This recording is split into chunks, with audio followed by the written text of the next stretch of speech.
Thank you. Good afternoon, Richie. Good afternoon, everyone. I'll address you as Honorable Rechie, Yes. and that's how we address MP in Canada, right? And my name is Francis And I am Ren. Renwick, and then we are here from Savior's Eagles Foundation, and we're just here to honor great mothers, achievers in the Filipino community. And today we have the honor to interview Miss Honorable Rechie, and we are just so happy and elated that we're here to do this interview. And I met Rechie like about 2 years ago, Honorable Rechie, back in the autism awareness event, and then before that, I haven't heard of you, and I think that's the nature of politics in Canada. Like a lot of Filipino are not involved, and through you, I became interested. I became open to what's politics is involved in Canada. Like I've learned to know different parties, and I became so fascinated how you started. And I guess the first question is from Ren. Yeah. So, Ms. Rechie, thank you so much for the privilege that we are here to interview you. Our first question is, given your success now in politics as an entrepreneur, as a businesswoman, so we wanted to know more, who is Rechie Valdez from the beginning, or the humble beginning of Ms. Rechie Valdez? Yeah, absolutely. Well, first and foremost, I wouldn't be sitting in front of all of you if it were not for my parents, who you met today. So my parents immigrated from the Philippines to Kitwe, Zambia, Africa, where I was born, my brother and I. And then they immigrated for the second time to come to Canada to make an even better life for us. So my parents, all their sacrifices as individuals allowed me to get a Canadian education, a Canadian experience, and a lot of their sacrifices has taught me that if they can work hard, if they can sacrifice, then I should be able to work hard and sacrifice as well. And a lot of their grit and their hardworking nature and their humility as individuals really inspired me to keep working hard, and it's really kind of gotten me to where I am today. So 15 years of corporate banking, became a small business entrepreneur, and my two businesses really helped me understand what truly mattered inside, which was community and giving back to community, especially the Filipino community. And that ultimately is what inspired me to run for politics in 2021. So fast forward, here we are, 2025, and I'm hoping to get re-elected here in Mississauga Streetsville. Okay, thank you. That's amazing. And as I guess as a politician and as a mother, in honor of Mother's Day, like that's why we're interviewing you as well. Not just a politics, because for me first and foremost, motherhood is our first. As a father, as a mother, that's our first ministry, or that's our first calling.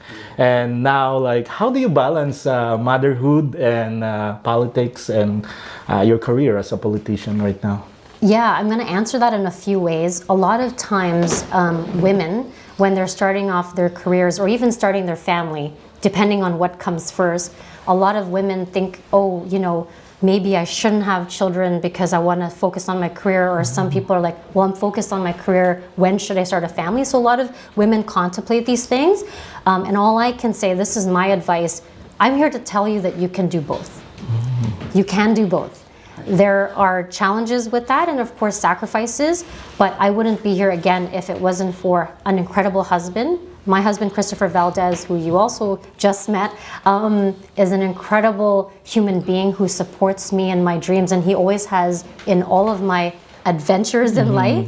And he supports me, and by supporting me, it has empowered me to say, if he believes in me and my kids believe in me, then I can do anything. And when it comes to my children, I raised them to be very independent, which means that from a young age, I gave them the capability to really be independent individuals and people. So Kyle is 16 and Cassidy is 10 years old. But despite mom being very busy, because they're so independent and because they kind of can take care of themselves, it has really honestly helped my husband and I, because they are independent and incredible children. They inspire me to do what I do every day. And I just want to give a shout out to my parents and my parents-in-law, who you also met today. Yeah. But really, it's this tribe. We have a tribe, and I wouldn't have been able to run without their consent. Yes. But when I ran for politics, I asked them, you know, if I do this, it's a lot of hard work. Would you support me? And they said yes without any hesitation. So again, it's because they give me the privilege of, you know, they empower me to do what I do every day. And so if I sacrifice my time going to Ottawa, traveling across the country, if they allow me the privilege of doing that, you know I work hard even more so because they're sacrificing for me.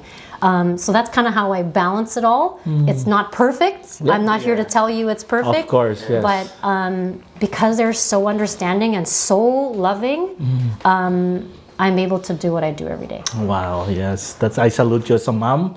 Like I salute that because I have 3 kids myself, and it's I know how hard it is.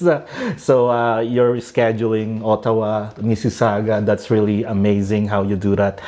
One question that I want to ask, because you mentioned about your mom, right? Like what's one piece of advice that your mom gave to you when you were young, even before you became Rechie Valdez, that you still keep up to this time and you want to pass to your kids and to the next generation and to a lot of aspiring women out there who wants to be like you, and because you're an inspiration to a lot of women right now. My mom never had to say any words to me. It was always through her actions. Oh, yeah. My mom, when she came to Canada, her nursing credentials weren't recognized. So she had to go work many jobs, go back to school while taking care of us.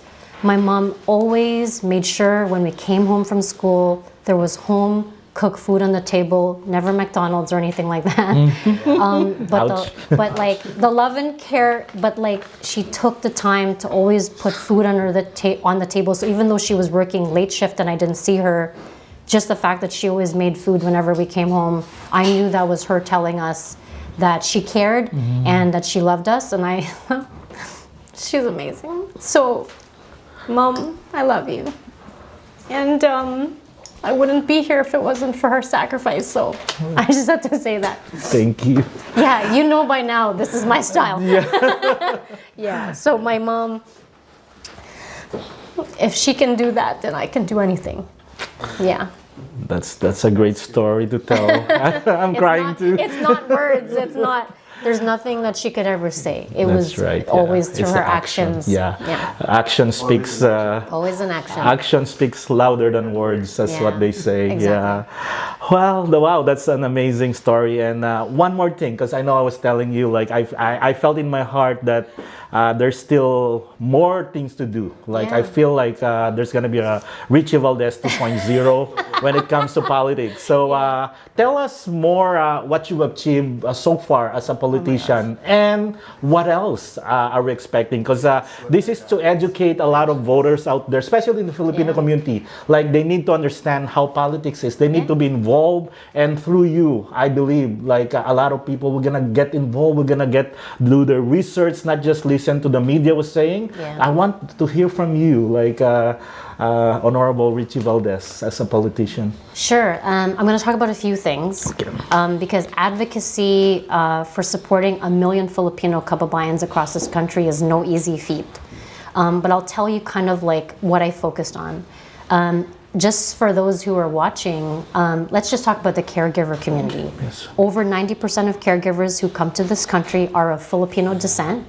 And I really want to thank all the caregivers out there who take care of families. They sacrifice leaving their families back home, and they come here and they take care of the most vulnerable children, elderly. And so to the caregivers who I've been advocating for, that community has been advocating for over 2 decades to ensure that as they come to the country within our pilot programs, that they land with permanent residency. For over 2 decades before I even got into politics, they've been advocating. And I'm happy to announce that as of March, just a couple months ago, that was made official. So to our kababayans who come through the home worker pilot program, upon landing, they already have permanent residency. Wow. So that took a lot of advocacy and a lot of hard work behind the scenes. Second to that, a lot of times we want to unite with our families back home. So one of the things that my colleagues and I advocated for was ensuring that the Philippines was added to the list of countries who can travel back and forth visa-free. So it's very little money. It used to be hundreds of dollars. It took too much time. But now you go online, and if you're a known traveler, you can get approved very quickly. Visa-free travel between Canada and the Philippines. And then something I'm really proud of is, you know, it's been 17 years since we had representation before 2021. Yes, yeah. Dr. Ray Pagtagan, I just want to give a shout out to my mentor, Dr. Ray. 17 years we've had no representation. I don't want that to happen. So my mantra in life is always, no matter where you end up in your life, you have to keep the door open. Keep the door open for the next generation, keep the door open for future leaders. And when I was chair of the Canada-Philippines Interparliamentary Friendship Group, I spearheaded the National Philippine Internship Program. So we had youth traveling from across Canada to get experience working in Parliament Hill in Member of Parliament or Senator offices. And just having them have that experience. I never had that experience, but I just wanted them to see what they have and what they can do. And then hopefully if you do that enough times, those young people will see that they can be in leadership roles, that they can run for public office. And again, to the mantra of leaving the door open, ensuring that we're always inspiring our young people. So there's municipal, provincial, I'm in federal politics, but leadership comes in all forms, not just politics, but in leadership roles, corporate, opening your small business entrepreneur, you know, small business across Canada. For me, I'm here to tell you that you can do anything. And my fear when I started in 2021, to be honest, I thought I would lose myself. But I'm here to tell you that you don't have to lose yourself as a politician. I believe that my Filipino-ness is my superpower.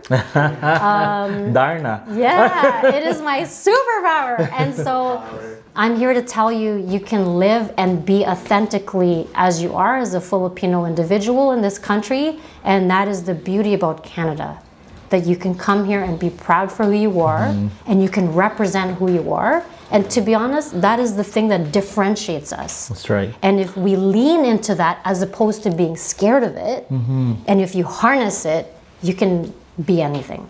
Amen. Well, that's an amazing word of wisdom from, I know we're time, but like one last thing, I want to ask a question. As a Filipino, like you may be used to karaoke in every parties and everything. I don't know, maybe yes or no. But if you describe Rechie Valdez in a song, as a mom, as a woman, as a politician, what song is that? And if you can share a few verses or sing a few verses, just for everybody. Sorry, I know we're late. I have too many songs in my head, but because it's been a lot of ups and downs in my journey, a lot of challenges. You know, you just posted something to promote me and you saw the vitriol online. I think the song I would choose is like Beyonce's, or like I'm a Survivor. So I mean, I have a lot of songs in my head, but that's definitely one of them because I have survived.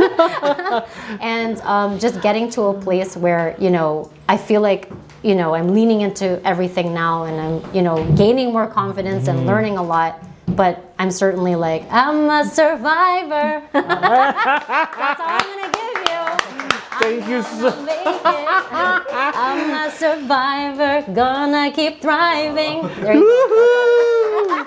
Ladies and gentlemen, Honorable Rechie Valdez, I'm proud to be a Filipino. Even at this time, I have a chill in my spirit right now, and I feel like, the best is yet to come. Thank you. I trust in that, and I trust in my instinct, in my discernment. There's still more to see in you, and we're just starting. Thank you. Maraming salamat po. I appreciate it. Thank you so much. Thank you so much. Thank you so much. And also I'm happy because of the advocacy, because I myself as a PSW also. Yeah. And we're waiting for the pilot also. Yeah. He just got his work permit, by the way. Congratulations. Thank you so much. You're welcome.